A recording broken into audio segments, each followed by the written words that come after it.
अच्छा जी। मीनवाइल मैं आप लोगों के साथ स्क्रीन भी शेयर कर रहा हूँ। उम्मीद है आप लोगों को आवाज़ बिल्कुल ठीक आ रही होगी और स्क्रीन भी बेहतर तरीके से नज़र आ रही होगी। आवाज़ में या स्क्रीन में कोई कहीं पे इशू हो तो आप लोग चैट बॉक्स को, या आपके सामने आपको चैट बॉक्स नज़र आ रहा होगा, इसे यूज़ करते हुए आप यहाँ पे कम्युनिकेट कर सकते हैं, अपने सवालात भी पूछ सकते हैं। ठीक है। वो लोग जिन्होंने आज फर्स्ट टाइम ज्वाइन किया है, उन्हें हल्का सा एक छोटा सा रिकैप दे देता हूँ मैं। एक सेकंड में मुझे स्लाइड्स आपके ओपन कर दूं, देन आप लोगों को बताता हूँ।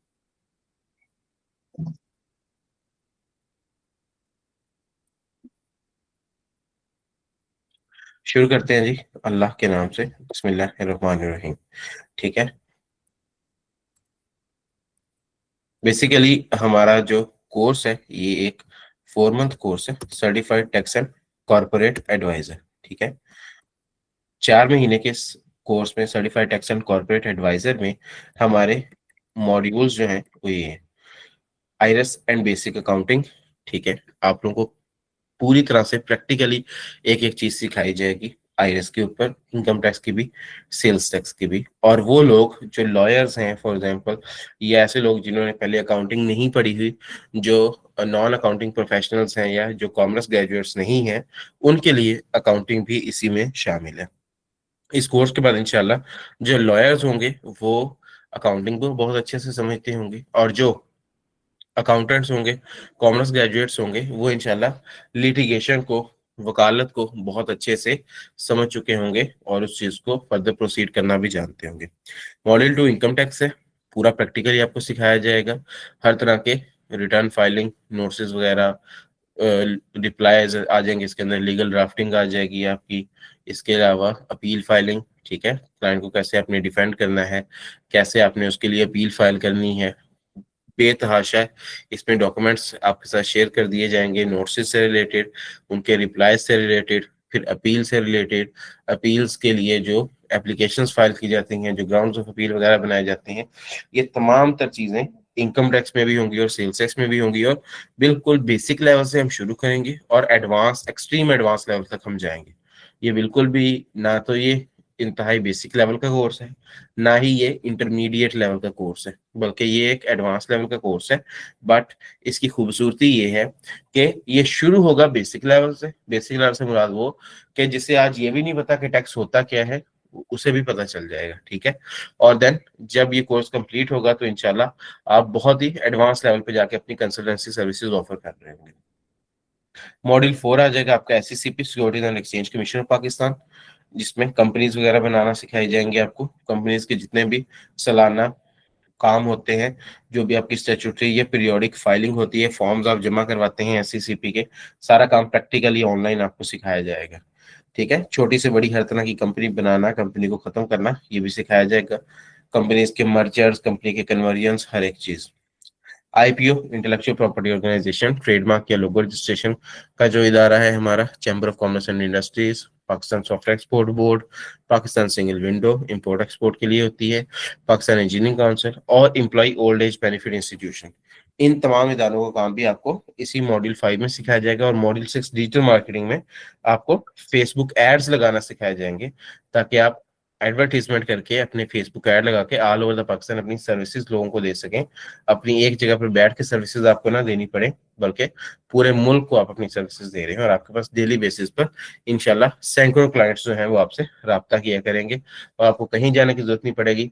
चाहे अपने ऑफिस में बैठे, अपने घर बैठे, जो आप में जो फीमेल्स हैं हमारी बहनें, वो बगैर किसी ऑफिस में गए, बगैर किसी ऑफिस सेटअप किए, अपने घर बैठ के ऑल ओवर द पाकिस्तान अपनी हर तरह की कंसल्टेंसी सर्विसेज ऑफर कर सकती हैं, और घर बैठे आप अपने जितने मर्जी लाखों कमाना चाहें कमा सकते हैं। ये जी 4 महीने का कोर्स है। ठीक है। ड्यूरेशन इसकी 4 महीने, लेक्चर तकरीबन इसमें 60 होते हैं। 1.5 घंटे का लेक्चर हुआ करेगा, फ्राइडे सैटरडे संडे। कल पहला लेक्चर फ्राइडे को हो चुका है, आज दूसरा लेक्चर सैटरडे को है, एंड देन फिर कल तीसरा लेक्चर होगा संडे को। शाम 8 बजे से लेकर 9:30 बजे तक आपकी 1.5 घंटे की क्लास हुआ करेगी। अप्रोक्सीमेटली 100 घंटों में आपकी ये क्लासेस कवर हो जाएंगी।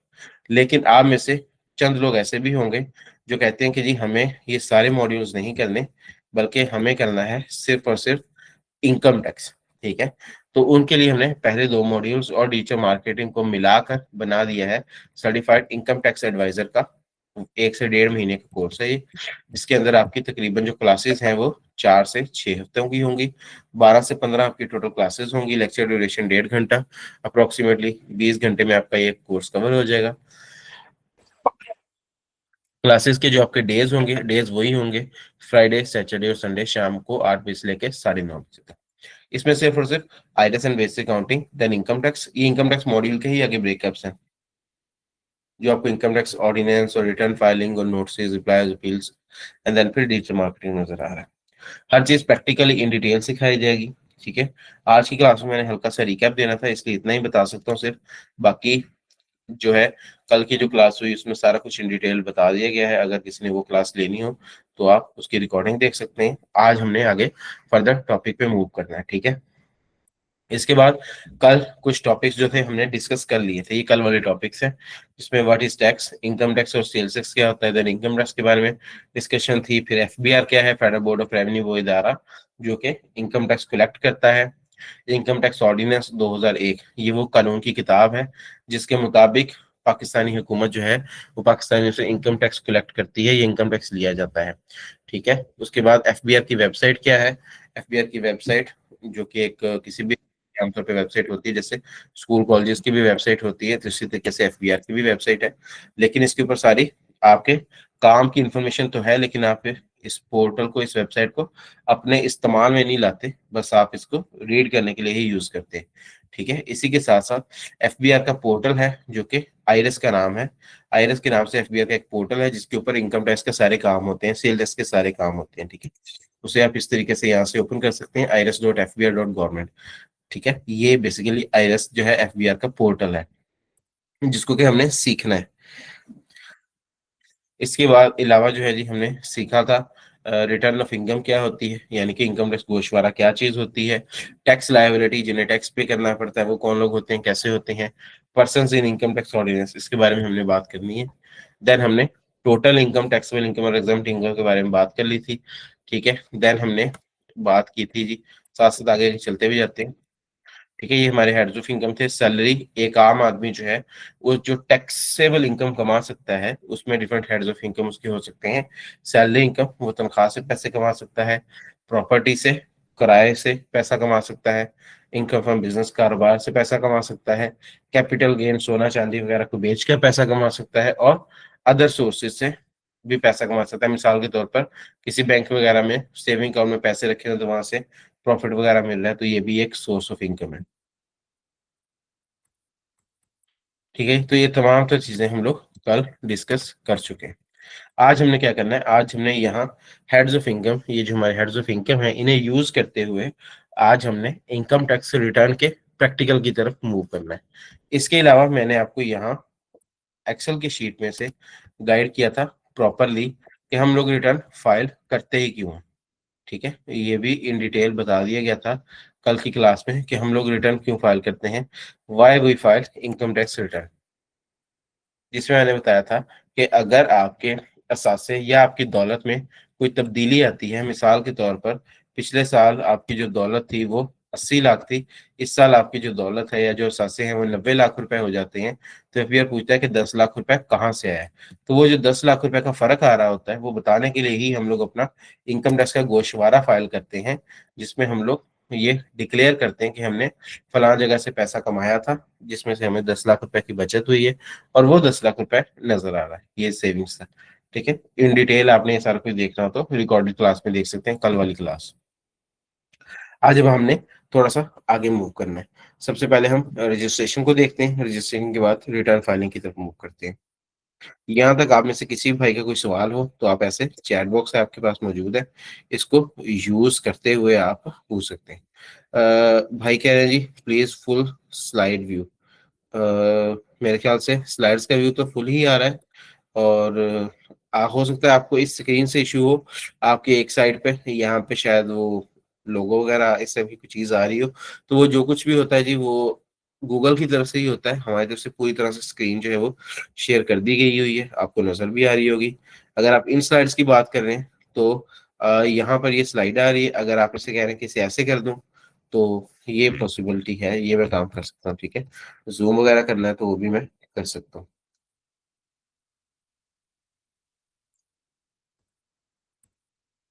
ठीक है जी। तो आगे मूव करते हैं प्रॉपर आज की क्लास के टॉपिक पे। हमारी हेड्स ऑफ इनकम को अपने माइंड में रखना है, ठीक है। हेड्स ऑफ इनकम में हमारा जो पहला हेड ऑफ इनकम है वो है सैलरी इनकम, यानी कि वो लोग जो तनख्वाह लेते हैं, तनख्वाह लेने वाला शख्स इनकम टैक्स को पे करता है नहीं करता है, और करता है तो किस तरह करता है, किस रेट के मुताबिक करता है, ठीक है। ये शख्स अपना गोशवारा कैसे जमा करवाता है, गोशवारा कैसे फाइल करता है। और सेकेंडली हमें प्रैक्टिकली क्योंकि चलना है, तो स्टेप बाय स्टेप हम लोग जो पहला स्टेप है सबसे पहले वो परफॉर्म करते हैं, देन आगे हम लोग मूव करते जाएंगे। तो हमारे पास जनाब ये आइरस की वेबसाइट आ गई है, इसको अपने ऐसे ये मैं लॉग आउट कर देता हूँ, क्योंकि जब आप फर्स्ट टाइम इसको ओपन करेंगे तो ये आपके सामने इसी तरीके से सिंपल ऐसे ओपन होगी, ठीक है। इसमें कोई आपकी लॉगिन डिटेल्स नहीं आ रही होंगी, कोई पासवर्ड नहीं आ रहा होगा, ये दोनों डिब्बे जो हैं ये खाली होंगे, ठीक है। मैं इसको खाली कर देता हूँ। आपके सामने जो है ये इस तरीके से आ रहा होगा, CNSC एंड या NTN, और यहाँ पे पासवर्ड का ऑप्शन आ रहा होगा, और यहाँ से आप लॉगिन कर देंगे CNSC प्रोवाइड करके, पासवर्ड प्रोवाइड करके। अगर आप पहले से रजिस्टर्ड हैं, फाइलर हैं, अगर नहीं तो आपने क्या करना है, इस पोर्टल को ऐसे ओपन कर लेना है irs.fpi.government.pk पे जाके, चाहे तो सिंपली आपने गूगल पे सर्च कर लेना IRIS, ठीक है। जब आप सर्च करेंगे तो जो पहली वेबसाइट आ रही है इस पर इसी पर चले जाना है, ठीक है। जब इस वेबसाइट पर चले जाएंगे तो आपने यहाँ से आके लॉगिन भी कर सकते हैं और रजिस्ट्रेशन भी कर सकते हैं, ठीक है। तो ये जो फालतू टैब्स हैं मैं इनको यहाँ से शट डाउन कर देता हूँ, ताकि हम लोग अपना प्रॉपरली काम जो है वो कर सकें। अच्छा जी। तो यहाँ पे आपने क्या करना है, आपने यहाँ पे जाना है न्यू रजिस्ट्रेशन के ऑप्शन पे। आप में से कुछ भाई जो पहले से काम कर रहे होंगे कंसल्टेंसी का, अगर वो पहले से फाइल बनाते आ रहे हैं लोगों को या ये काम कर रहे हैं, तो उन्हें ये देख के थोड़ा अजीब लगेगा, या अगर वो देख चुके हैं ऑलरेडी, क्योंकि हो चुके हैं लगभग इसको वैसे तो आए हुए थे इसको कोई करीब 2-3 महीने होने वाले हैं, लेकिन प्रॉपरली जब से ये इम्प्लीमेंट किया गया है, दरमियान में इसकी इम्प्लीमेंटेशन रोक दी गई थी। इससे पहले एक पुराना रजिस्ट्रेशन पोर्टल हुआ करता था, ठीक है। मतलब पोर्टल तो ये था, लेकिन इंटरफेस या रजिस्ट्रेशन फॉर्म जिसे आप कह सकते हैं ना, वो पुराना था, वो इस बिल्कुल एक डिफरेंट शक्ल का होता था, ये डिफरेंट तरह का है। तो ये जनाब आपका रजिस्ट्रेशन फॉर्म है, इसको आपने फिल करना है, बेसिक सी इन्फॉर्मेशन है, यहाँ पे आपने CNSC इन्फॉर्मेशन ऐड कर देनी है। मैं जैसे कि अगर अपनी ऐड करूंगा तो ये कहेगा कि आप पहले से फाइलर हैं। पूछा कि आपकी कोई एक्सपायरी डेट है या नहीं है, अगर एक्सपायरी डेट है तो यहाँ से आप सिलेक्ट कर सकते हैं, ठीक है। कोई भी एक्सपायरी डेट है फॉर एग्जाम्पल आप सिलेक्ट कर देते हैं। अब वो कह रहे हैं जी अपना नाम लिख दें एज पर CNSC,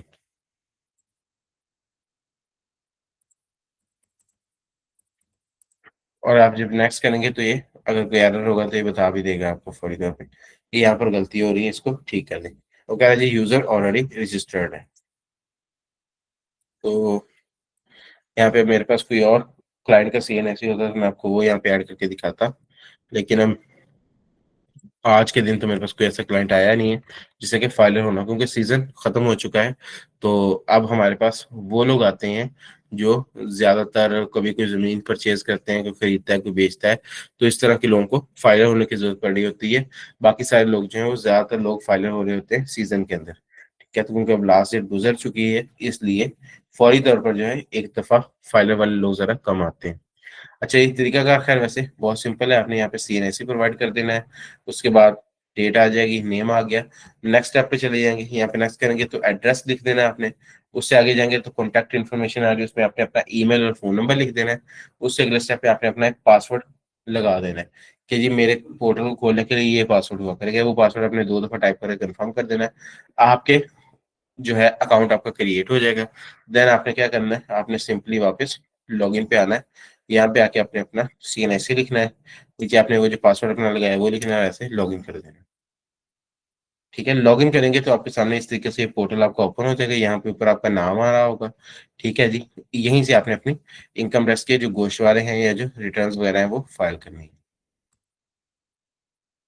तो ये पहले कुछ ड्राफ्ट में काम पड़ा, मैं इसको डिलीट कर रहा हूँ ताकि हम बेहतर तरीके से नया काम कर सकें, आप लोगों के सामने मैं कर सकूं। ठीक है, तो ये वैसे मेरे पास एक क्लाइंट है, ये ड्यू डेट के बाद ही मेरे पास आए हैं, तो इनकी रिटर्न्स जो है गोशवारा को काम होने वाला है। लेकिन ये बिल्कुल अभी फ्रेश रजिस्ट्रेशन है इनकी, मतलब रजिस्ट्रेशन पुरानी है लेकिन उसके बाद इन्होंने कोई काम नहीं किया, उसके ऊपर कोई अपना गोशवारा वगैरह जमा नहीं करवाया, इसलिए ये ऐसे ही जैसे बिल्कुल फ्रेश है और न्यू हो, तो आप लोगों को सीखने में काफी ज्यादा इससे मदद भी मिलेगी। अच्छा जी, सबसे पहले आपने देखा मैंने रजिस्ट्रेशन कर दी है, ठीक है। रजिस्ट्रेशन करने के बाद अब मैंने गोशवारा जमा करवाना है। गोशवारा क्यों जमा करवाते हैं, मैंने आप लोगों को कल की क्लास में ये बात बताई थी, ठीक है। ताजे ताजे नॉलेज के लिए एक दफा रिपीट कर देता हूँ कि why we file tax return. गोशवारा भी उसे कहते हैं, टैक्स रिटर्न भी कहते हैं, रिटर्न ऑफ इनकम भी कहते हैं, कि जब हमारी जो टोटल वेल्थ है, हमारी जो टोटल दौलत होती है, वो तब्दील हो जाती है, कम होती है या ज्यादा होती है, दोनों सूरतों में उसमें फर्क आने की वजह से एफबीआर हमसे पूछता है कि ये पैसा कहाँ से गया। ये नहीं कि एफबीआर आपके कोई स्पेसिफिकली आपको कोई नोटिस भेजेगा हमेशा या आपके पास आके पूछेगा, नहीं। ये एक समझ लें ऑटोमेटिकली ये क्वेश्चन अराइज हो जाता है, ठीक है। ये सवाल खड़ा हो जाता है कि ये पैसा कहाँ से आया या ये पैसा कहाँ गया, ठीक है। पैसे की जो मनी ट्रेल है उसको बेहतर तरीके से प्रोवाइड करने के लिए गोशवारा जमा करवाया जाता है। तो जैसे कि आप देख सकते हैं इस मिसाल में लिखा गया है कि जो टोटल वेल्थ है वो 80 लाख रुपए है, 80 लाख 2024 में। एक साल गुजरने के बाद ये जो टोटल वेल्थ है ये करीब 90 लाख हो जाती है, 90 लाख, ठीक है। अब इसके पीछे कोई भी रीजन हो सकती है ये 90 लाख रुपए क्यों हुई है, लेकिन अब एफबीआर की तरफ से एक सवाल खड़ा हो गया कि ये 10 लाख रुपए जो इजाफी है, ऊपर वाला 10 लाख रुपए कहाँ से है, ये सवाल है एफबीआर की तरफ से। तो इस सवाल का जो टैक्स पेयर ने जवाब देना है वो कैसे देना है, रिटर्न ऑफ इनकम, यानी कि गोशवारा जमा करवा कर ही उसने जवाब देना है, वो जुबानी कलामी जवाब नहीं देगा। उसने गोशवारा जमा करवाना है तो वो जवाब हो जाएगा। तो वो क्या करेगा, जवाब बाय यूजर क्या है, रिटर्न ऑफ इनकम जो है वही एक जवाब है।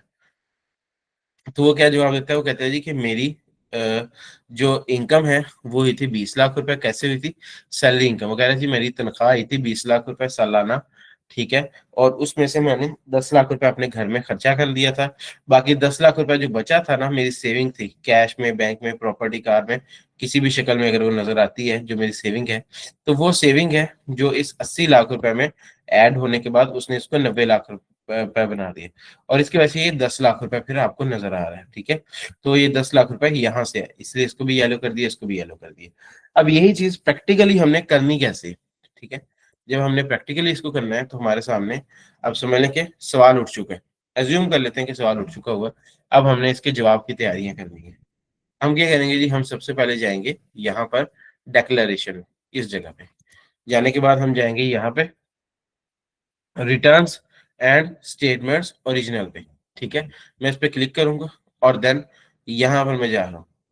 ये सारे ऑप्शंस आपस में मिलते ही जुलते हैं और एक ऑप्शन को दूसरी जगह पे आप यूज भी कर सकते हैं, लेकिन डिटेल में आहिस्ता आहिस्ता आपको ये सारी चीजें समझाऊंगा। तो आप चले के जाते हैं जी नॉर्मल रिटर्न के ऊपर, ऐसे क्लिक करें, टैक्स ईयर सेलेक्ट करें, यकम जुलाई 2024 से 30 जून 2025, यानी कि टैक्स ईयर 2025 आप सिलेक्ट करते हैं और कंटिन्यू कर दें। अब ये पूछ रहा है कि क्या आप गोशवारा वगैरह फाइल करना चाह रहे हैं, उर्दू में जरा इस तरह के सवाल पूछते हैं। आपने सिंपली हाँ कर देना है, हाँ। हाँ करने के बाद आपने कर देना जी जारी रखें। अगर आप इंग्लिश में ये सारी बातें पढ़ना चाहें तो यहाँ पे अपने उर्दू की जगह इंग्लिश सेलेक्ट कर देना, तो ये सारा कुछ इंग्लिश में कन्वर्ट हो जाएगा। यहाँ पे आप हाँ कर दें तो ये सब कुछ जो है वो इंग्लिश में कन्वर्ट हो गया। पूछा कि जी आप जो पैसा कमाते हो उसके लिए आपके सोर्सेज ऑफ इनकम कौन कौन से हैं। नीचे कुछ सोर्सेज ऑफ इनकम जो है उनकी उसने मिसालें दे दी हैं कि जी सैलरी भी हो सकती है, पेंशन, प्रॉपर्टी, पेमेंट और ये वो। और साथ में उसने क्या कह दिया, साथ में उसने क्या कह दिया कि did you receive income from any other sources during the tax year in addition to the income option selected above. कि जो हमने ऑप्शंस दिए हैं क्या इससे भी अलावा भी कोई और ऑप्शन है जहाँ से आप पैसा कमाते हो, तो डेफिनेटली जी हो सकता है, और भी ऑप्शंस हो सकते हैं। तो आपने यहाँ पे यस कर देना है, उसके बाद एक्सेप्ट एंड कंटिन्यू करें, तो आपके सामने आपका गोशवारा या आपकी एक बिल्कुल फ्रेश खाली सादा रिटर्न ओपन हो जाएगी। अब हमने इसको फिल करना है, थोड़ा सा आपने गौर से समझना है। नॉर्मली कंसल्टेंट्स क्या करते हैं, वो हमेशा पहले इनकम लिखते हैं। मिसाल के तौर पर मैंने कहा ना 20 लाख रुपए सैलरी इनकम है, तनख्वाह है, तो वो पहले 20 लाख रुपए को लिखेंगे और बाद में बाकी सारे काम करेंगे। लेकिन ये तरीका कार मेरे नजदीक गलत है। हमें कोई भी चीज जो है वो जिसे कह सकते हैं कि रट्टे वाले तरीके से नहीं करनी चाहिए कि ठीक है जी सारे ही लिखते हैं तो बस हम भी लिख दें। नहीं, उसके पीछे कोई प्रॉपर लॉजिक होना चाहिए ना, उसकी वजह क्या है, क्यों हम वहां जाके ये चीज को लिखेंगे। कोई ना कोई रीजन होगा, कोई पूछ रहा होगा, तभी जाके हम लिखेंगे ना। ठीक है, कहाँ पे क्वेश्चन अराइज हो रहा है, उस क्वेश्चन के जवाब के लिए हम लोग जो ये चीज प्रोवाइड करेंगे। तो फिर मेरा ये मानना होता है कि हम लोग हमेशा लॉजिकली ही चलें। ठीक है, उसमें कोई नुकसान के चांसेस जो है वो भी बहुत ही ज्यादा कम हो जाते हैं। अब यहाँ पे अगर हम देखें तो हमने लॉजिकली कैसे चलना है, क्योंकि आपको पता है इनकम टैक्स गोशवारा इनकम टैक्स रिटर्न क्यों फाइल की जाती है, क्योंकि जब हमारे एसेट्स में तब्दीली आती है तो उस तब्दीली को जो है वो जस्टिफाई करने के लिए गोशवारा फाइल किया जाता है। दैट मीन्स कि यहाँ पर एसेट्स में तब्दीली आना लाजिम है। ठीक है, तब्दीली आई होगी तभी तो गोशवारा फाइल किया जाएगा ना। तो उसके लिए हम क्या करते हैं, हम वेल्थ स्टेटमेंट में जाते हैं। ठीक है, वेल्थ स्टेटमेंट में जाता हूँ और जाके ऑप्शन पे सिलेक्ट करता हूँ पर्सनल एसेट्स एंड लायबिलिटीज। तो ये बिल्कुल खाली नजर आता है मुझे, इसमें कोई एक भी एसासा या कोई एक भी एसेट नहीं है। अब सवाल ये है कि जब इसमें कोई एक भी असर नहीं है तो फिर कैसे एफबीआर को पता चलता है जी एसेट बिका है, खरीदा है, ज्यादा हुए हैं, कम हुए हैं। ये सारा कुछ कैसे हो रहा होता है, हकीकत में सब कुछ हो रहा होता है। आपने अपना डाटा यहाँ पे पुट नहीं किया। एफबीआर जो डाटा लेता है वो तो दूसरे इदारों से लेता है, रेवेन्यू डिपार्टमेंट से ले लेगा, स्टेट बैंक से ले लेगा, एक्साइज एंड टैक्सेशन से ले लेगा, टेलीकम्युनिकेशन कंपनी से ले लेगा, वापडा से ले लेगा। ठीक है, तो वो तो कहीं से भी डाटा ले सकते हैं। लेकिन अगर आपने यहाँ पे डाटा ऐड नहीं किया हुआ है, तो इट डजंट मीन कि एफबीआर के पास डाटा नहीं है। तो अभी हम क्या करेंगे, हम एज्यूम करते हैं कि ये हमारी एक रिटर्न है और एक रिटर्न हमारी इससे पहले हो भी चुकी है, हम ये एज्यूम कर लेते हैं। ठीक है, तो सिर्फ समझने की हद तक अब मैं यहाँ पे आपके सामने क्या लिखूंगा, मैं यहाँ पे आपके सामने लिखूंगा हाउस होल्ड इफेक्ट, ये घर का सामान वगैरह होता है। मैं लिख देता हूँ जी ये 34 लाख रुपए का, और साथ में मैं लिख देता हूँ कैश जो है तकरीबन 10 लाख रुपए। उसके बाद मैं इसको कैलकुलेट का बटन दबाऊंगा।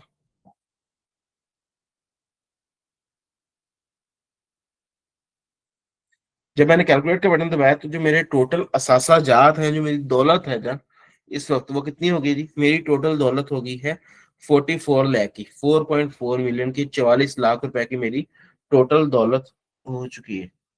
अब एज्यूम कर लें कि पिछले साल मेरी जो दौलत थी वो 34 लाख रुपए थी, ये एज्यूम करेंगे ना। अभी देखिए 40 लाख है, और नेट एसेट्स प्रीवियस ईयर पिछले साल मेरे एसेट्स कितने थे, वो थे 34 लाख रुपए। अब ये इन्फॉर्मेशन मेरे पास मौजूद है, मैं इन्फॉर्मेशन को एज इट इज ऐड कर रहा हूँ।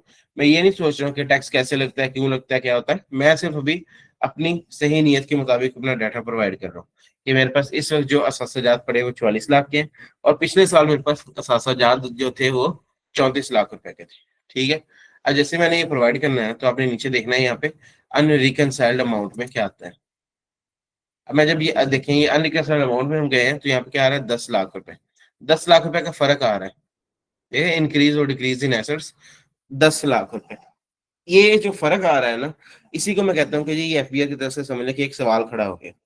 अब इस सवाल का जो जवाब है ना, वो हमें देना है। ठीक है, अब मैंने आपको क्या बताया है, मैंने कहा जी हम तनख्वाह लेते हैं। ठीक है, और उस तनख्वाह से जो है ये फर्क आ रहा है। ठीक है, अच्छा जी बताएं उसके बारे में, कैसे आ रहा है फर्क, क्यों आ रहा है। हम क्या करते हैं जी, हम यहाँ पर जाकर लिख देते हैं इनफ्लोज में, इसके नीचे देखेंगे तो ये आ रहा है इंक्रीज और डिक्रीज की जो वजूहत है वो आ रही है इनफ्लोज के, पैसा कहाँ से आ रहा है।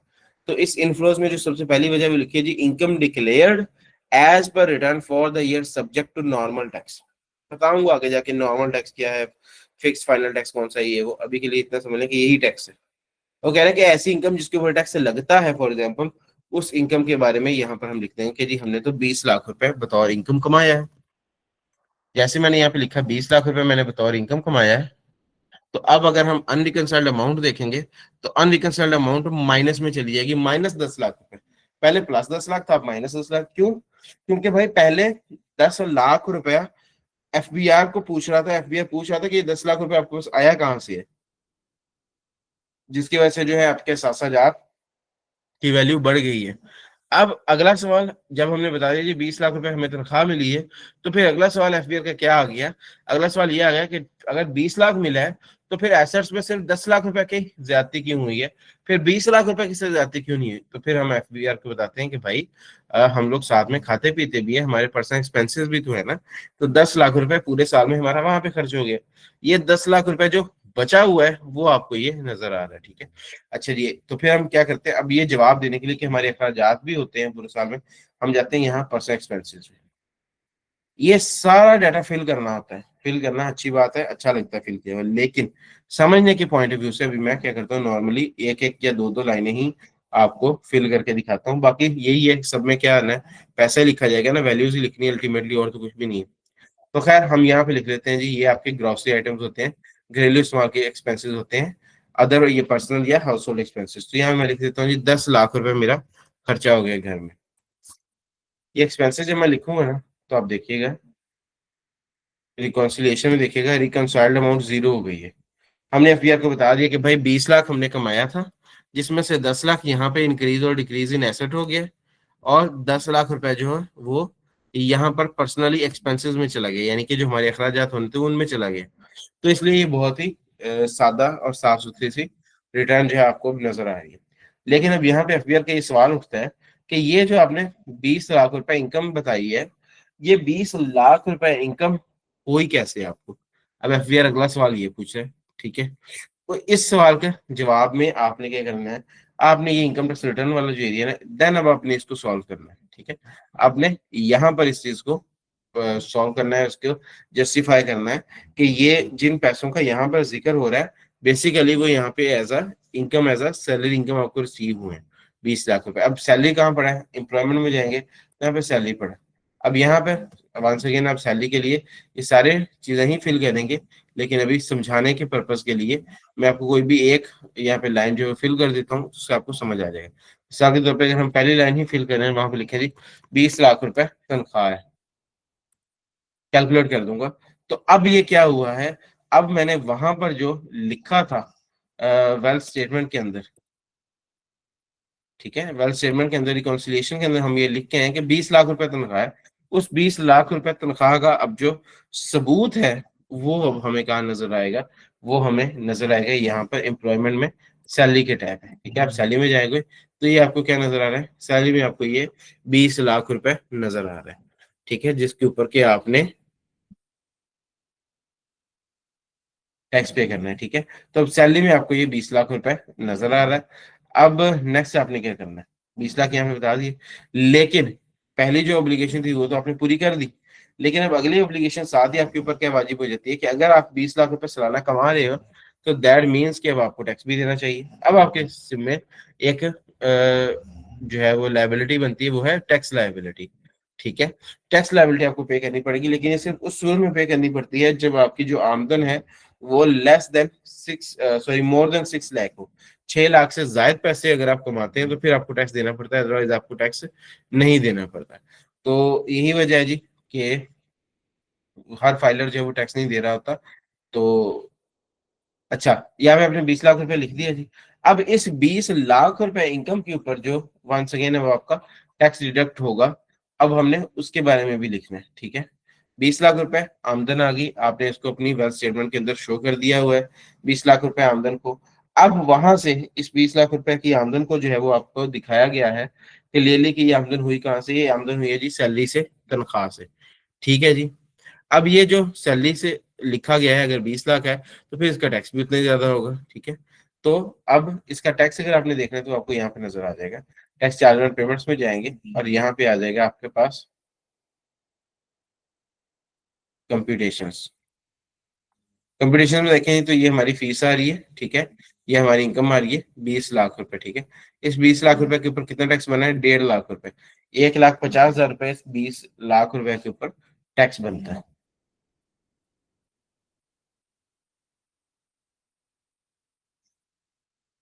तो अब मैं उम्मीद करता हूँ कि आपको कुछ ना कुछ समझ आ गया, और अगर यही आमदनी की 20 लाख की बजाय 6 लाख या उससे कम होती, तो फिर इसमें किसी भी किस्म का कोई जो है टैक्स लाइबिलिटी या कोई भी टैक्स ऑब्लिगेशन होनी ही नहीं थी, ठीक है। अब जो हम चलते हैं इसके अंदर थोड़ा सा किताबी इल्म हासिल करने के लिए। अच्छा जी, जो किताबी इलम है वो किताबी इलम क्या है, हमें एक किताब से ही देखना पड़ेगा, और वो किताब क्या है, इनकम टैक्स ऑर्डिनेंस। तो अभी हम देखते हैं कि हमारा इनकम टैक्स ऑर्डिनेंस हमें कहाँ से मिलेगा।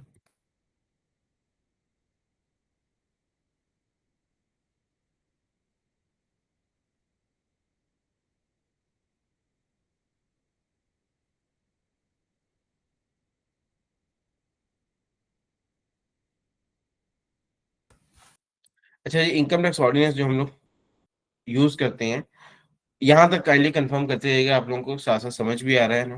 अच्छा, जो इनकम टैक्स ऑर्डिनेंस है ना, वो आप लोगों ने कहाँ से डाउनलोड करना होता है, एफबीआर की वेबसाइट से, ठीक है।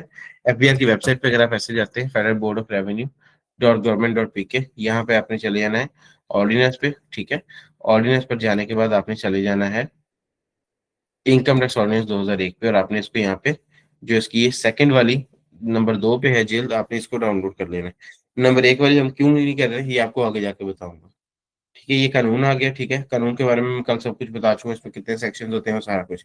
लेकिन अब हमारे पास एक अगली जो है समझ लीजिए चैलेंज आ जाता है हमारे सामने। अब वो जो हमारे पास सामने एक नेक्स्ट चैलेंज आ रहा है वो क्या है। नेक्स्ट चैलेंज ये है कि जी हमने ये तो कह दिया कि तनख्वाह हमारी 20 लाख रुपए, इसलिए हमें टैक्स देना पड़ेगा। लेकिन सवाल ये है कि क्या हमारी तनख्वाह वाकई ही 20 लाख रुपए है। अब ये हमें कैसे पता चलेगा कि हमारी तनख्वाह वाकई ही 20 लाख रुपए है या नहीं है। तो ये देखने के लिए, इसका ये हल नहीं है कि आप ये देख लें कि आपको पैसा आ कितना रहा है। अगर आपके अकाउंट में 20 लाख रुपए आ रहा है तो ठीक है जी, 20 लाख हो गया, और अगर कम आ रहे हैं तो कम हो गया। नहीं, ऐसा नहीं होता। बल्कि कानून के मुताबिक सैलरी को कैलकुलेट किया जाता है, ठीक है। यहाँ पे अगर आप सर्च करें Ctrl+F करके, सेक्शन नंबर 12, तो सेक्शन 12 आपके सामने आ जाएगा सैलरी का, हेड ऑफ इनकम सैलरी। क्योंकि हमने टैक्सेबल हेड्स ऑफ इनकम को पढ़ना है, जो कि सैलरी से शुरू होते हैं, सैलरी, प्रॉपर्टी, उसके बाद कैपिटल गेन, बिजनेस और अदर सोर्सेज। तो इसी तरीके से हमने यहाँ पे प्रैक्टिकली भी इस चीज को ऐसे ही लेके चलना है। बात करने का मकसद ये है कि जी कि हम लोग जिसे सैलरी कहते हैं ना, एफबीआर या इनकम टैक्स ऑर्डिनेंस जो हमारा कानून है, वो उसे सैलरी हो सकता है ना कहता हूँ, ठीक है। एफबीआर सैलरी किसी और चीज को कहता है, एक आम आदमी सैलरी या तनख्वाह किसी और चीज को कहता है। एफबीआर किस चीज को सैलरी कहता है, सिर्फ एक लाइन में मैं बताऊंगा, ठीक है। उसके बाद आप लोगों की ये प्रैक्टिस होगी कि आप लोगों ने इसको सेक्शन 12 को रीड करके आना है। कोई याद नहीं करना होता, कभी भी कोई भी चीज आपने याद नहीं करनी, ना ही मैं कभी कहा करूंगा कि याद करके, सिर्फ रीड करना है, बैठ के ऐसे इसको पढ़ना है आपने एक नजर, और कुछ भी नहीं है, ठीक है। आप लोगों को सारा आइडिया हो जाएगा कि इसके अंदर क्या क्या बातें लिखी हुई है। प्रैक्टिकल जो है वो तो मैं आपको सिखा ही रहा हूँ। अभी के लिए सिर्फ आपको इतना बता रहा हूँ कि इसके अंदर लिखा ये हुआ है that any salary received by an employ in a tax year, कि अगर किसी भी एम्प्लॉय की तरफ से किसी भी तरह की कोई भी तनख्वाह जो है वो हासिल की जाती है एक साल के अंदर अंदर, other than salary that is exam from tax, उस सैलरी को छोड़ के जो कि टैक्स में एग्जाम है, मिसाल के तौर पे जो तनख्वाह 6 लाख से नीचे नीचे है, under this ordinance shall be chargeable to tax in that year under the head salary, तो उस बंदे को टैक्स देना पड़ेगा, उसकी जो सैलरी है वो चार्जेबल टू टैक्स होगी, ठीक है। अच्छा, अब यहाँ पर लिखा ये गया है जी कानून में कि जिस तरीके से हम लोग एक आम हमारा तरीका कार होता है, हम लोग कहते हैं जी ये तनख्वाह की आमदन है, ये सैलरी है। एफबीआर थोड़ा सा उससे हट के चलता है। एफबीआर कहता है कि अगर आपका एम्प्लॉयर, आपका बॉस या कोई भी कंपनी जिसके लिए आप काम करते हो, वहां से आपको 1 रुपए का भी अगर बेनिफिट मिलता है, तो वो बेनिफिट आपकी सैलरी में यानी कि तनख्वाह में ऐड होता है। क्यों? क्योंकि आपको वो तनख्वाह मिल ही इस वजह से रही है, वो सैलरी मिली इस वजह से रही है कि सॉरी, तनख्वाह या सैलरी इस वजह से नहीं, वो जो आपको 1 रुपया मिला है फॉर एग्जाम्पल, वो 1 रुपया आपको मिल ही इस वजह से रहा है क्योंकि आप वहां पे उनके एम्प्लॉई हैं, क्योंकि आप वहां पे उनके साथ वफादार हैं, उनके लिए काम कर रहे हैं, तभी आपको वो चीज मिल रही है। अदरवाइज जो है वो शायद आपको वो चीज मिलती भी ना। तो बेसिकली आपकी जो जॉब है वही इस चीज को अर्न भी कर रही होती है। तो इसलिए एफबीआर के तहत कोई भी पैसा हो, किसी भी तरह का पैसा हो, तो वो जो आपको बेनिफिट दे और वो आपके एम्प्लॉयर की तरफ से चला हो, तो वो आपके लिए टैक्सेबल हो जाएगा, यानी कि वो आपके लिए सैलरी बन जाएगा, ठीक है। आम आदमी शायद इसको सैलरी या तनख्वाह ना समझे, बल्कि इसको सैलरी ही समझा जाना चाहिए। तो अब चलते हैं जी हम थोड़ा सा प्रैक्टिकल की तरफ, आप लोगों ने बाकी इसको रीड जरूर कर देना है। मुझे 1 मिनट दीजिएगा, मैं बस थोड़ा सा पानी पी लूँ।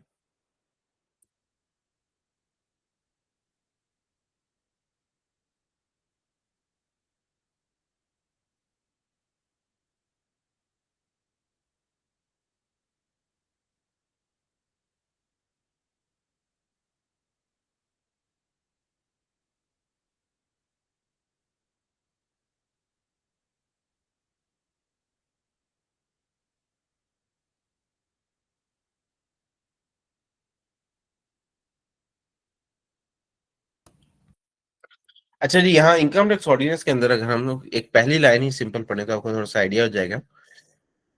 वो कहते हैं जी सैलरी मीन्स, साथ साथ देखते हैं कानून को पढ़ने का तरीका था। यहाँ पर ये क्या है, ये है सेक्शन नंबर, सेक्शन नंबर 12 है। इनकम टैक्स ऑर्डिनेंस के 242 सेक्शंस थे ना, उनमें से एक सेक्शन है सेक्शन नंबर 12 जो कि सैलरी या के तनख्वाह के बारे में। अब इस सेक्शन का आगे ये सब सेक्शन है, सब सेक्शन नंबर 1, ठीक है। ये है सब सेक्शन नंबर 2। अगर सब सेक्शन 2 की इंफॉर्मेशन उसके अपने सब सेक्शन के अंदर पूरी ना हो, तो फिर उस सब सेक्शन के आगे जो है वो डिफरेंट नेचर के क्लॉजेस बन जाते हैं। अब ये क्लॉज ए है, ये बी है, ये सी है। इसी तरीके से अगर किसी क्लॉज की इंफॉर्मेशन उसके अंदर अंदर पूरी ना हो और उसको भी मजीद आगे उसके ऑप्शन से निकलते हो, तो फिर क्लॉज का आगे सब क्लॉज बन जाता है, जैसे कि ये 1 और 2 है। ठीक है, तो अगर इसका रेफरेंस देना हो फॉर एग्जाम्पल इस लाइन का, तो किस तरीके से रेफरेंस दिया जाएगा, section 12 sub section 2 clause C sub clause 2, तो इस तरीके से इसका रेफरेंस दिया जाएगा।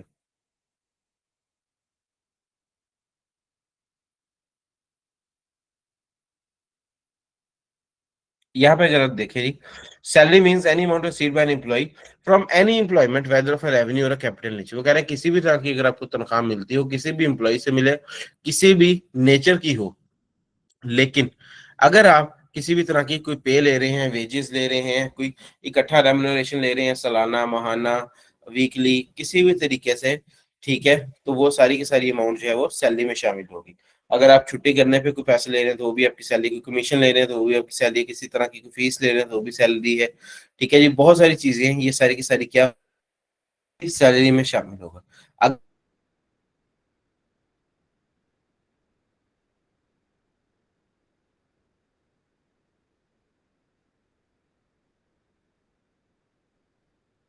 किसी अच्छी परफॉर्मेंस की बेस पर, तो ये चीज भी एफबीआर सैलरी में ही शामिल करता है। ठीक है, देन जी the amount of any allowance provided by an employer to an employ including cost of living, हर तरह के जो अलाउंसेस हैं वो भी सैलरी में शामिल हो जाते हैं। आमतौर पे जब लोग अपनी सैलरी कैलकुलेशंस करते हैं तो उसमें से अलाउंसेस को जो है वो साइड पे करके जो है वो कैलकुलेशंस कर रहे होते हैं जी, कि अलाउंसेस के अलावा जो है वो ये कैलकुलेशंस हैं, बट हकीकत में ऐसा नहीं है। हर तरह के जो अलाउंसेस वगैरह हैं वो भी आपकी सैलरी में शामिल होते हैं। तो ये एक बेसिक सा इसका इंट्रोडक्शन है, बाकी इन डिटेल बहुत ही अच्छी और खास आपकी जरूरत की चीजें हैं जिन्हें कि आपको लाजमी पढ़ना चाहिए। ठीक है जी, आगे चलते हैं आयरस की तरफ। अब आयरस में जब हम इनकम फ्रॉम सैलरी में जाते हैं जी यहाँ पर, तो हमारे पास जो मैक्सिमम ऑप्शंस है ना वो सिर्फ यही है।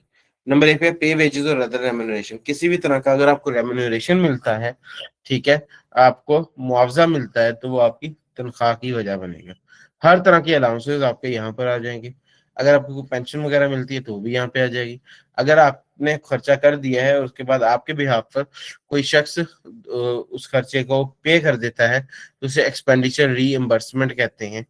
वो जो एक्सपेंडिचर रीइंबर्समेंट है, ये भी आपकी सैलरी में शामिल होता है। मिसाल के तौर पर एम्प्लॉय जो है वो ऑफिस आ रहा था, रास्ते में एम्प्लॉय का एक्सीडेंट हो जाता है, तो जो एम्प्लॉयर है वो उसे कहता है कि यार आप तो बड़े बड़े काबिल एम्प्लॉय हो, लेकिन आज सुबह ऑफिस आते वक्त जो है आपको अगर चोट वगैरह लग गई है, तो अब मैं ऐसा करता हूँ, आपका इस पे कितना खर्चा है, तो वो कहता है जी मेरा इस पे 20,000 रुपये लग गया इलाज के ऊपर सुबह सुबह। तो एम्प्लॉयर कहता है कि आपने परेशानी हो ना, अपने अपने जहन को फ्रेश रखें, मेरे काम पे फोकस करते रहें, लेकिन इसमें जो है जो आप कहने के 50,000 रुपये जो खर्चा हुआ है, वो कहता है, एम्प्लॉयर कहता है कि मैं ये 50,000 रुपये खुद बियर कर लेता हूँ। ठीक है जी, मैं ये खुद अपनी जेब से ये पैसे लगाता हूँ। तो अब ये क्या है, ये है एक्सपेंडिचर रीइंबर्समेंट। देन है जी value perquisites including transport monetisation for government servants. ठीक है जी, परक्विजिट्स कहते हैं कि कोई भी ऐसी चीज जो कैश में कन्वर्ट की जा सके, कन्वर्टेबल टू कैश, तो वो भी अपने सैलरी में ऐड कर देनी है। फिर है जी प्रॉफिट्स इन लिeu और इन एडिशन टू पे वेजेस और other remuneration including employment termination benefits. अगर आपको जॉब छोड़ने की वजह से कोई बेनिफिट दिया जा रहा है, जॉब छुड़वाई जा रही है आपसे, टर्मिनेट जबरदस्ती करवाई जा रही है और आपको कोई बेनिफिट दिया जा रहा है, तो ये चीज भी गलत है। ऐसा भी बिल्कुल भी नहीं होना चाहिए। तो अब आपको ये तो आइडिया हो गया होगा कि सैलरी में हर तरह की चीजें शामिल हैं एज पर एफबीआई या as per income tax ordinance. अगर आप यहाँ पर देखें,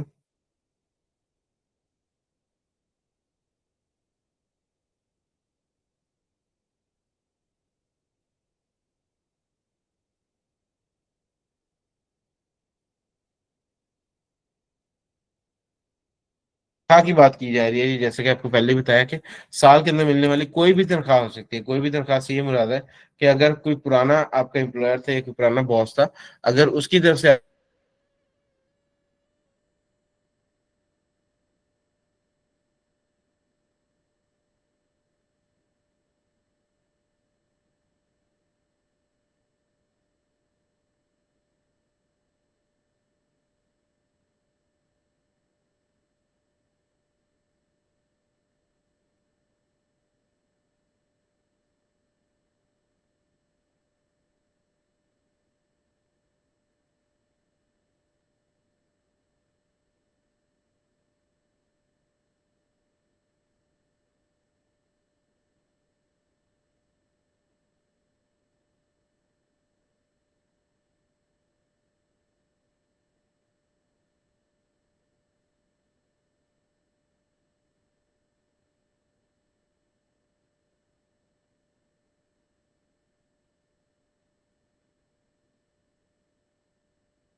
अस्सलाम वालेकुम जी। माज़रत, कॉल जो है वो नेटवर्क एरर की वजह से डिस्कनेक्ट हो गई थी। मुझे नहीं पता चला किस समय ये डिस्कनेक्ट हुई है। काइंडली चैट बॉक्स को यूज़ करते हुए आप में से कोई भाई कंफर्म कर दे कि लास्ट टाइम पे मैं क्या चीज़ पढ़ा रहा था। मुझे नहीं पता आपसे 2 मिनट पहले, 1 मिनट पहले डिस्कनेक्ट हुई है या 5-10 मिनट पहले डिस्कनेक्ट हुई है। एनीवन जी, प्लीज़ कोई कंफर्म कर सकता है?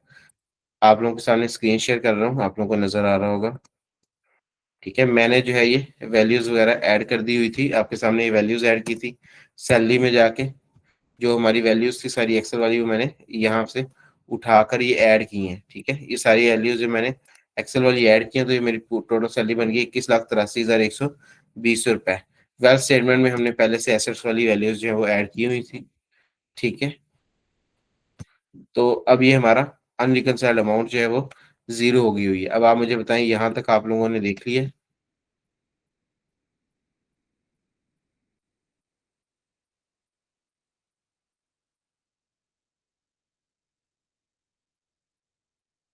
1099 एक्सप्लेन किया था जी मैंने, और स्क्रीन शेयर फॉर 1099। अगस्त सितंबर क्या चीज़ है जी?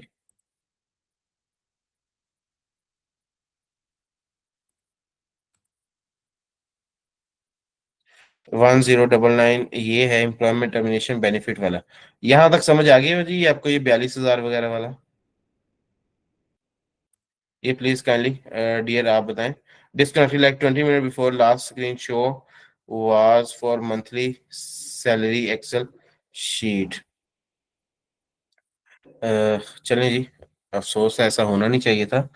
मैंने ख्याल नहीं किया, ये व्हाट्सएप वगैरह में मुझे इन्फॉर्म कर देना चाहिए था कोऑर्डिनेटर्स को, लेकिन शायद कोऑर्डिनेटर ने ख्याल नहीं किया, ये कोऑर्डिनेटर अवेलेबल नहीं है।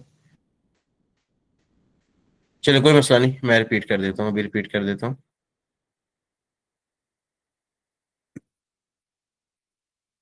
माज़ा जी आप सब लोगों से, आप लोगों का टाइम वेस्ट हुआ। अच्छा जी, हमने यहाँ पर देखें एक्सेल के अंदर, अब हमने ये सारी वैल्यूज लिखी हुई हैं।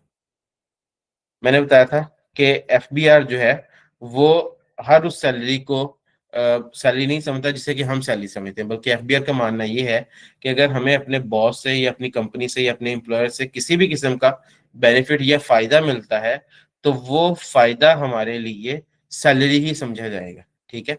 अब इसमें अगर आप देखें तो यहाँ पे हर तरह की चीजें लिखी गई हैं कि एक तो ये वो बेसिक सैलरी है, ठीक है? बेसिक सैलरी कितनी है? मिसाल के तौर पर बेसिक सैलरी है जी महाना 66,260 रुपए, ठीक है? और अगर हम इसको सालाना देखें तो बनती है 7,95,000, ठीक है? 7,95,120 रुपए, ये एनुअल अमाउंट है, ठीक है? अब ये बेसिक सैलरी, लेकिन इसके अलावा और भी बहुत कुछ, ये आपको अलाउंसेस भी मिल रहे हैं। तो मैंने अलग अलग कलर ग्रेडिंग का इस्तेमाल किया है। ये ब्लू में मैंने डाल दिया आपकी बेसिक सैलरी, ठीक है? उसके बाद ये ग्रीन से कलर के साथ आपके तमाम तरह अलाउंसेस आ गए। अलाउंसेस किसी भी तरह के हो सकते हैं, इसमें medical allowances, house rent allowances और डियरनेस अलाउंस और काफ़ी तरह के अलाउंसेस मिल सकते हैं आपको, ठीक है? ये भी मंथली अलाउंसेस होते हैं, और इनकी जो एनुअल पेमेंट्स बनती है सालाना, वो ये आ रही है, ठीक है? साथ में मैंने यहाँ पे टोटल फिगर्स भी लिखी हुई हैं। बेसिक सैलरी की टोटल फिगर 7,95,120 रुपए, फिर सारे अलाउंसेस का जो टोटल है वो 5,28,000 रुपए बनता है। फिर मैंने यहाँ पे बना दिया जी आपके जो यूटिलिटी बिल्स वगैरह होती है ना, उनका यहाँ पे अमाउंट लिख दी हुई है, ठीक है? ऑन एवरेजली यूटिलिटी बिल्स हैं आपके 21,000 रुपए, डोमेस्टिक सर्वेंट्स की सैलरीज हैं, बच्चों की स्कूल की फीस है। सवाल ये है कि ये इनका सैलरी के साथ क्या ताल्लुक है, यूटिलिटी बिल्स और डोमेस्टिक सर्वेंट सैलरीज और चिल्ड्रन स्कूल फी? जब आप सेक्शन 12 रीड करते हैं तो आपको समझ आता है बेसिकली क्या हुआ है कि आपका जो एम्प्लॉयर है उसने आपको बेनिफिट्स दिए हैं, आपकी कंपनी ने आपको बेनिफिट्स दिए हैं। अब आपके एम्प्लॉयर ने आपको ये बेनिफिट दिया हुआ कि आपके घर के जो बिजली पानी गैस के बिल हैं वो आपका एम्प्लॉयर या आपकी कंपनी अदा कर देती है। तनख्वाह में तो ये नजर नहीं आ रहे, लेकिन एफबीआर ये कहता है कि अगर आपको बेनिफिट मिल रहा है, दैट मीन्स आपको ऐसे ही जैसे आपको सैलरी मिल रही है। एम्प्लॉयर की मर्जी है ना, वो चाहे तो आपका बिल डायरेक्टली पे कर रहा है, वो चाहता तो आपके हाथ में पैसे पकड़ा देता। लेकिन हो सकता है एम्प्लॉयर में और एम्प्लॉय में, दोनों में आपस में ये बात हो गई हो कि जी आप मुझे सैलरी कम दे दिया करना है, लेकिन आप मेरे बिजली के पानी गैस के बिल जो है वो आप अदा करते रहो, ताकि एफबीआर जो है मेरे ऊपर सैलरी की वजह से ज्यादा टैक्स ना लगा सके। इस तरह से भी हो जाता है। टैक्स से बचने के लिए लोग इस तरह कर सकते हैं कि बजाय एम्प्लॉय ने, मुलाजिम ने ज्यादा सैलरी वसूल करने के, उसने क्या किया है, उसने अपने एम्प्लॉयर को कह दिया कि जो मेरी सैलरी बढ़ानी है आपने, मेरी सैलरी बढ़ाने के बजाय जो मेरे अखराजात हैं, आप डायरेक्टली मेरे अखराजात अपने जिम्मे ले लो, जिसमें बिजली पानी गैस के बिल भी हो सकते हैं। उस मुलाजिम के घर में कोई मुलाजिम डोमेस्टिक सर्वेंट्स काम कर रहे हैं, खाना बनाने वाला है कोई, कोई जो है वो गार्डनर है, कोई ड्राइवर है, तो उनकी जो सैलरीज है, मंथली सैलरीज, वो भी आपके बॉस ने पे करना शुरू कर दी है। आपके बच्चे स्कूल में पढ़ते हैं तो उनके स्कूल की जो फीस है वो भी मंथली आपके बैंक कंपनी के अकाउंट से या आपके जो बॉस है उन्हीं की तरफ से पे होना शुरू हो गई है। तो इससे क्या हो रहा है, हकीकत में आपको ये पैसा मिल रहा है, लेकिन तरीकाकार जो है वो ये यूज किया जा रहा है कि ये पैसा जाता है थर्ड पार्टी के पास, लेकिन थर्ड पार्टी को जो आपके बॉस हैं, जो आपके एम्प्लॉयर हैं, वो आपके बिहाफ पर पेमेंट कर रहे हैं। इसलिए एफबीआर कहता है कि ये सिर्फ और सिर्फ हमें आप दो नंबरी लगाने के चक्कर में आप ये कर रहे हो, हकीकत में आपका एम्प्लॉयर ही आपको पैसा पे कर रहा है। ठीक है, तो इसके बारे में ये फिर यहाँ पर सैलरी जो है वो टोटल कैलकुलेट की मैंने एक्सेल के ऊपर, जिसमें हर तरह से इनकम दिखाई गई है, सैलरी दिखाई गई है, कि हर तरह के बेनिफिट्स जो है वो अल्टीमेटली सैलरी की शक्ल में आपको नजर आते हैं एफबीआर के पॉइंट ऑफ व्यू से। तो ये देखें, ये यूटिलिटी बिल्स, ये जो पिंक सा कलर है, इसके अंदर इस तरह की चीजें आ रही हैं। फिर अब ये देखें, एक लिखा हुआ है ये ब्लैक कलर में या ग्रे कलर में, कि एम्प्लॉयर ने क्या क्या, एम्प्लॉयर ने कहा कि जी ये मेरे ऑफिस में एक पुराना एसी है, तो आप ये उतार के ले जाओ, आप अपने घर में लगा जाओ। अब इसकी वैल्यू है कोई 80,000 रुपए के करीब। तो अब अगर ये पुराना एसी जो है वो एम्प्लॉयर ने अपने एम्प्लॉय को दे दिया है, ये एक इंतहाई आम सी बात थी, लेकिन एफबीआर इसको आम नहीं समझता। एफबीआर कहता है कि बेनिफिट हुआ है, अगर बेनिफिट हुआ है तो फिर ये चीज भी टैक्सेबल है। इसी तरीके से एम्प्लॉयर जो है उसने अपने एम्प्लॉय को, मुलाजिम को लोन दे दिया, कर्जा दे दिया, लेकिन उसके ऊपर कोई सूद नहीं लिया, कोई इंटरेस्ट नहीं लिया। तो एफबीआर ये कहता है कि अगर कोई लोन आप बगैर सूद के दे दो अपने मुलाजिम को, ये ऐसे ही है जैसे आप उसको बेनिफिट दे रहे हो। बेनिफिट दे रहे हो क्या, जो लोन दिया ये बेनिफिट है? नहीं, जो लोन दिया ये बेनिफिट नहीं है, लेकिन आपने जो सूद माफ कर दिया ये एक बेनिफिट है। वही आपका मुलाजिम अगर किसी बैंक से जाके कर्जा लेता तो उसको कोई 20% सूद पे करना पड़ता, 18, 20, 15%, मुझे नहीं पता कि इंटरेस्ट रेट क्या चल रहा है, वो पे करना पड़ता।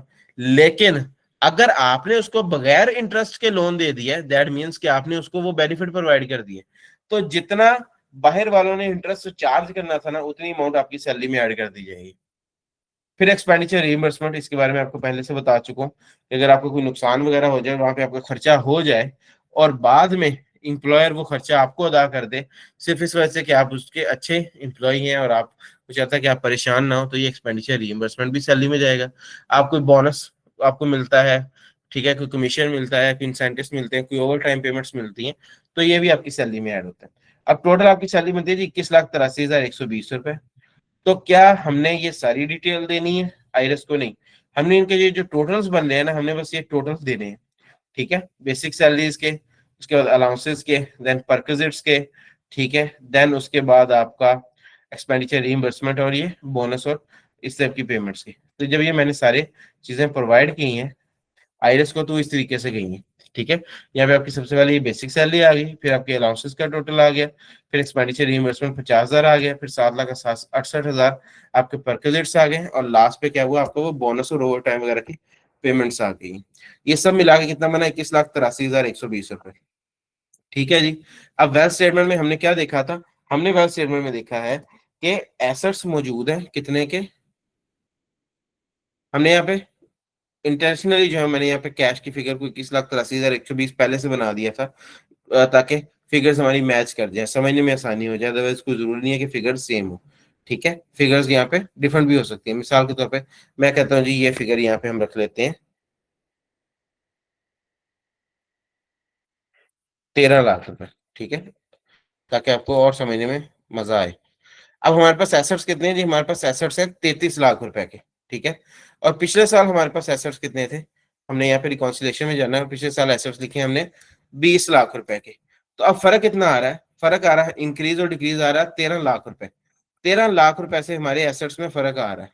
ठीक है, अब ये जो 13 लाख रुपए का एसेट्स में फर्क आया, एफबीआर पूछता है कि ये 13 लाख रुपए कहाँ से आया है, तो टैक्स पेयर कहता है जी 21,83,120 रुपए मेरी तनख्वाह है, मैंने वहां से 13 लाख रुपए निकाला है।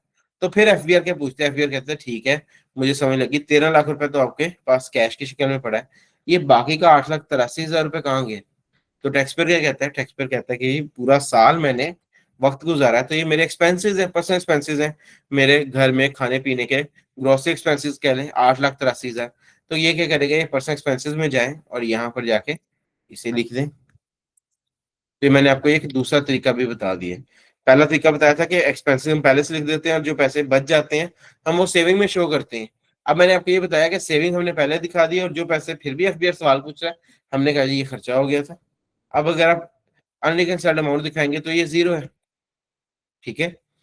लेकिन क्योंकि आपने सैलरी बताई 21,83,120 रुपए, तो इसके ऊपर आपको टैक्स पे करना पड़ेगा। अब टैक्स कितना आ रहा है जी? टैक्स आपका अगर आप कंप्यूटेशंस में देखें तो यहाँ पे आपका आपको टैक्स नजर आएगा। कितना टैक्स आ रहा है जी? 1,70,468 रुपए। 1,77,468 रुपीज आपका टैक्स है। इसका आपका चालान बनेगा, यहाँ पे प्रिपेयर PSID करेंगे, ठीक है। पहले वो कह रहा है कि इसको सेव कर दें, ये सेव किया। उसके बाद प्रिपेयर PSID। अभी देखिए 1,74,559 रुपए का आपका यहाँ पे चालान बनेगा। जनरेट PSID पे करेंगे तो आपका चालान बन जाएगा।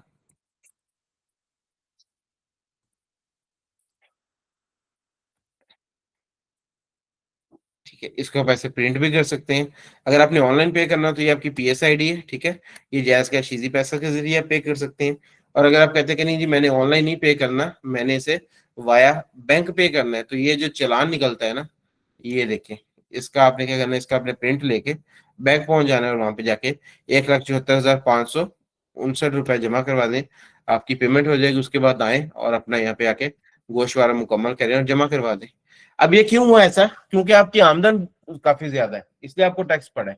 अदरवाइज अगर मैं ये एज्यूम करें, यहाँ पर मैं आपकी आमदन जो है वो कम कर देता हूँ, यहाँ पे ये सैलरी के अंदर आपकी आमदन को ये मैं सारी मिटा दूं, अगर जो बड़ी बड़ी फिगर्स हैं,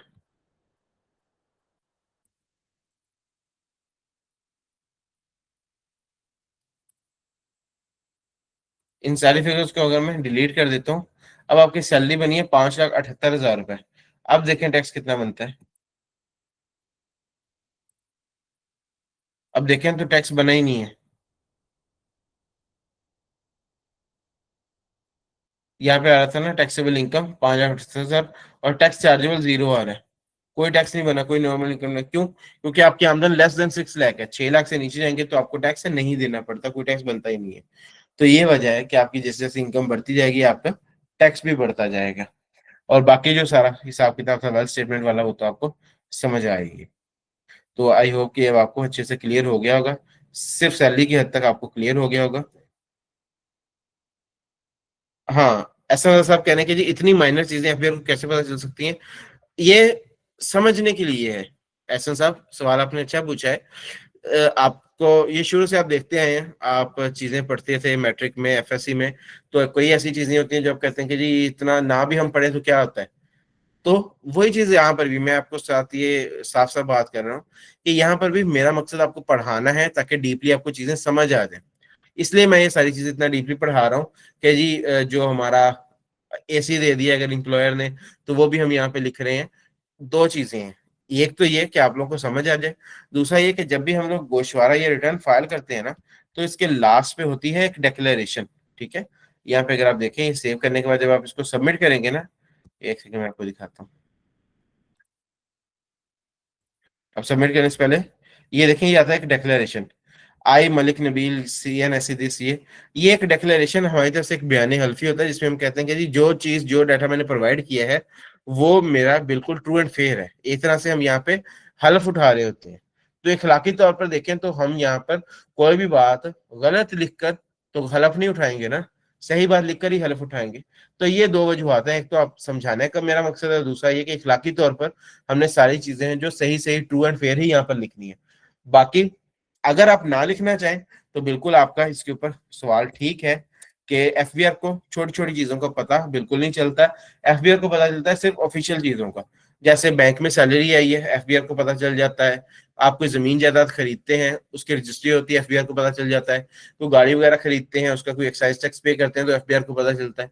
तो जहाँ पे ऑफिशियल किस्म की ट्रांजेक्शन होती हैं तो वहां पे FBR को पता चलता है। बाकी ये छोटी मोटी निजी ट्रांजेक्शन जो इनडोर ट्रांजेक्शन हो रही होती हैं, काम हो रहे होते हैं, इनका FBR को पता नहीं चलता। जी एनीवन एल्स, किसी और का कोई सवाल हो?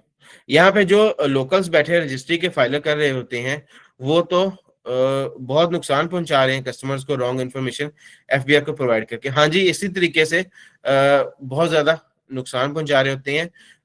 बाद में नोटिस जो आना शुरू होते हैं जी, वो आते हैं 2 साल बाद, 3 साल बाद, या जब कोई टैक्स पेयर कोई चीज परचेज करता है, कोई एसेट्स वगैरह परचेज करता है, तो तब नोटिस आना शुरू हो जाते हैं। लेकिन उसके पीछे रीजन यही होता है कि जो शुरू की इनिशियल रिटर्न्स हैं वो गलत फाइल की जा रही होती हैं, जिनके अंदर ट्रू एंड फेयर चीजें नहीं बताई जा रही होती। उसकी वजह से फिर बाद में नुकसान होता है। तो बाकी उसका भी हल है, रिटर्न्स रिवाइज भी हो जाती हैं इंशाल्लाह। नेक्स्ट लेक्चर्स में आपको रिटर्न्स रिवाइज करना सिखाऊंगा, वेल्थ स्टेटमेंट्स रिवाइज करना सिखाऊंगा। जी तो कीर साहब, आपका भी मैं सवाल लेता हूँ। If income tax already deducted from salary then, ये आपका अगला सवाल है। ये वैसे मैंने इसके बारे में कल आपको समझाना था, लेकिन आपने पूछ लिया है, ताकि साहब आपको भी बताता हूँ। क्लाइंट से कौन कौन से डॉक्यूमेंट्स रिक्वायर्ड होते हैं? क्लाइंट से डिपेंड करता है जी, आपने उसकी किस तरह की रिटर्न फाइल करनी है। मिसाल के तौर पे, अगर उसका जो गोशवारा या रिटर्न आप फाइल कर रहे हैं ये सैलरी से रिलेटेड है, तनख्वाह से रिलेटेड है, तो फिर यहाँ पर आप जो क्लाइंट से डाटा लोगे, वो डाटा होगा सैलरी स्लिप्स हो सकती हैं उसकी, ठीक है। अगर उसकी बैंक में ट्रांजैक्शंस आ रही हैं तो आप उससे बैंक स्टेटमेंट ले सकते हो, जिसमें उसकी पिछली 12 महीनों की सैलरी ट्रांजैक्शंस की जो क्रेडिट ट्रांजैक्शंस है वो नजर आ रही होंगी। इसके अलावा अगर वो पर्सनल एक्सपेंसेस अपने बताता है कि जी मैंने बिजली के बिल पे किए, ये किया, वो किया, अगर आप चाहते हैं कि आपको थोड़ा सा ज्यादा करेक्ट इन्फॉर्मेशन मिल जाए, तो आप उसे कहते हैं कि ठीक है, अपने सारे बिजली के बिल्स जो है वो ले आए। ये नहीं कि जरूरी वो बिजली के बिल्स लेकर ही आए, हम क्लाइंट को फैसिलिटेटर होते हैं, हम उसे फैसिलिटेट कर रहे होते हैं गोशवारा जमा करवाने में, उसकी हेल्प कर रहे होते हैं। हम उसके लिए एफबीआर वाला काम नहीं कर रहे होते, हम वो हमारे लिए जवाबदेह या आंसरेबल नहीं होता, हम तो उसकी मदद कर रहे हैं, हम तो एक तरह से उसके असिस्टेंट हैं। तो हम उससे सख्ती से सवाल नहीं पूछ सकते कि बताओ सैलरी स्लिप्स लेके आओ, बिल लेके आओ। कुछ कंसल्टेंट्स ऐसे करना शुरू कर देते हैं, तो क्लाइंट बेचारा ये महसूस करना शुरू कर देता है कि ये बंदा जिसे मैंने अपनी मदद के लिए हायर किया, ये तो मेरे लिए ही अजाब बन गया। नहीं, ऐसा नहीं आपने कभी भी करना। आपने क्लाइंट को फैसिलिटेट करना है। आपने कहना है कि डियर मुझे बताएं, आपने पिछले 12 महीनों में कितनी तनख्वाहें ली हैं, क्या क्या तनख्वाह थी आपकी। अगर आप जुबानी बता सकते हैं तो भी ठीक है, लिख के बताना है तो भी ठीक है। अगर आपको इन दोनों चीजों में कोई कंफ्यूजन हो रही है, आप मेरे पास अपने सैलरी स्लिप्स ले आए या बैंकिंग ट्रांजेक्शन्स ले आए, मैं वहां से इंफॉर्मेशन जो है एक्सट्रैक्ट कर लूंगा। यानी आपके टोन से ये वाजे हो कि आप उसकी हेल्प कर रहे हैं, ये नहीं है कि आप उससे सवालों जवाब कर रहे हैं। इसी तरीके से आपने क्लाइंट से ये पूछना है कि पिछले 12 महीनों में उसने कोई भी एसेट अपना खरीदा है मजीद, तो उसके बारे में बता दें। अगर कोई ऐसा उसने बेचा है तो उसके बारे में बता दें। ठीक है, ये पॉइंट्स नोट कर लें, मैं आपको बाकी लिखे हुए सेंड भी कर दूंगा, ये कुछ पॉइंट्स कौन कौन से होते हैं। पिछले 12 महीनों में कोई भी एसेट जायदाद वगैरह खरीदी है तो उसके बारे में बता दें। कोई चीज बेची है तो उसके बारे में बता दें। और तनख्वाह के तौर पर अपनी सैलरी स्लिप्स या जो 12 महीनों में तनख्वाहें ली हैं उनके बारे में बता दें। ये बस आपने क्लाइंट से डाटा लेना है और आपने कोई डाटा नहीं लेना। बाकी फिर नेक्स्ट आगे प्रॉपर्टी बिजनेस की रिटर्न्स आएंगी, तो फिर उनके साथ साथ आपको गाइड करता रहूंगा। अच्छा जी, यहाँ पर एक बहुत ही इंपॉर्टेंट सवाल भाई ने पूछा है कि अगर एक बंदा है, उसकी सैलरी पर टैक्स डिडक्ट हो चुका है, तो भी क्या वो टैक्स पे करेगा? नहीं, फिर वो टैक्स पे नहीं करेगा। मैं यहाँ पे सैलरी की अमाउंट जो है ना वो बढ़ा देता हूँ। मैं यहाँ पे सैलरी की अमाउंट कर रहा हूँ फॉर एग्जाम्पल 15,28,000। अब अगर आप कंपटीशन में देखें तो आपको टैक्स बनता हुआ नजर आएगा 83,791 रुपए। अब ये टैक्स बन के आ गया, ठीक है। लेकिन अगर आपका जो एम्प्लॉयर है वो पहले काट ले, तो आपने इसको यहाँ पे शो करना है, एडजस्टेबल टैक्सेस में जाना है। मैं इन डिटेल भी समझाऊंगा, परेशानी होना, ठीक है। एडजस्टेबल टैक्सेस में जाके आपने जाना है यहाँ सैलरी ऑफ एम्प्लॉयज में, ठीक है। यहाँ पे लिखें जो भी आपकी 15,87,000 रुपए सैलरी है, ठीक है। और उसके सामने लिखें कोई जो भी उसने टैक्स काटा है। मिसाल के तौर पर उसने आपका टैक्स काटा है 85,000। जरूरी नहीं है कि एग्जैक्ट उसने वही टैक्स काटना है जो आईरिस ने बनाया है, नहीं। आईरिस टेक्निकली उस चीज को कैलकुलेट कर रहा है फॉर्मूला लगा के। जो आपके एम्प्लॉयर ने काटा है उसने एस्टिमेट्स के जरिए टैक्स आपका डिडक्ट किया हुआ है, तो जरूरी नहीं कि बराबर हो। खैर, इसको कैलकुलेट कर लेना आपने। कैलकुलेट करने के बाद अब देखें, आप दोबारा से कंपटीशन में आएंगे तो आपको नजर आएगा यहाँ पर विद होल्डिंग इनकम टैक्स करीब 87,909 रुपए आ रहा है, जो कि आपका पहले से कट चुका हुआ है। 85,000 एम्प्लॉयर ने काटा है, 2,000 रुपए कहीं और किसी जगह पे बिल वगैरह में कट चुका हुआ है। वो पोर्टल खुद इस चीज को फैच कर लेता है। तो अब देखें, आपका पेएबल टैक्स खत्म हो गया और उल्टा रिफंड होना है आपको 1,209 रुपए। ये तरीकाकार होता है जी, अगर आपका पहले से टैक्स कट चुका हो।